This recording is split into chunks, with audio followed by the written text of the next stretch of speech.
Kamustahin naman natin ang sitwasyon ng local elections dito ho sa Metro Manila. Kanina ay natapos na ang bilangan sa may tuturing na highly contested na District 4 ng Quezon City.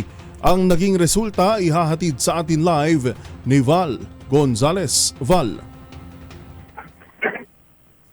Yuel, bago magtanghali ngayong araw ay naiproklama na ang lahat ng mga nagwagi sa Quezon City sa katatapos na eleksyon. Isa sa pinakatampok sa resulta ng eleksyon sa buong Quezon City ay ang pagkapanalong muli bilang congressman ng 4th District ni Congressman Jesus Bong Suntay. Pinalakpakan sa session hall maging ng lahat ng iba pang mga kandidato ang pagkapanalo bilang nagbabalik na kongresista si Congressman Bong Suntay. Mahigpit kasi ang naging laban nila nang nakaupong si Congressman Marvin Rillo sa resulta ng isinagawang canvassing ng City Board of Canvassers. 239 na boto lang ang naging lamang ni Atty. Suntay para manalo laban kay Rillo. Ito yung napagtagumpayan natin dahil sa tulong ng Panginoon. And masaya lang ako that nakabalik ako sa Kongreso after campaigning.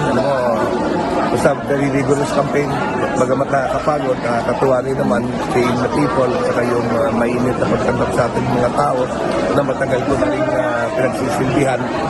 So I'm just very happy to be back in public service.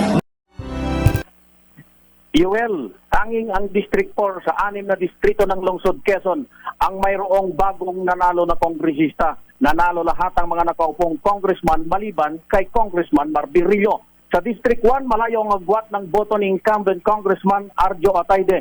Sa kalaban nito na si dating Congressman Bingbong Crisologo. Sa 2nd District ay uupong muli si Congressman Ralph Tulfo, maging sa District 3 kung saan nanalong muli si incumbent Congressman Franz Pumaren. Sa District 5, nanalo muli bilang kongresista si PM Vargas at tinalo ang nakalaban nitong negosyante na si Rose Nonolin. Sa District 6, wala namang nakalaban sa pagkakongresista kaya't mauupong muli si incumbent Congresswoman Marivic Copilar. Sa pagka-vice alkalde, nanalo at uupong muli bilang Vice Mayor si Gian Soto sa kanyang ikatlong termino. Sa pagka-alkalde naman, halos walang nakalaban si Mayor Joy Belmonte kung botong pag-uusapan, kaya't siya pa rin ang uupo bilang pinuno ng lungsod. Ito na ang last term ni Mayor Belmonte bilang alkalde ng Quezon City. Sa ambos interview ng media, sinabi ni Belmonte na marami pa siyang mga proyektong isusulong para sa mga taga-lungsod ng Quezon.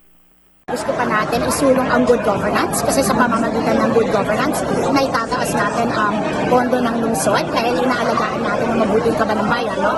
And in that way, naibibigay natin ang mga social services na kailangan ng mga tao. Mula rito sa Quezon City Hall para sa Desisyon 2025, ako si Val Gonzales, DZRH, una sa Pilipinas, una sa Pilipino. Maraming salamat, Val Gonzales.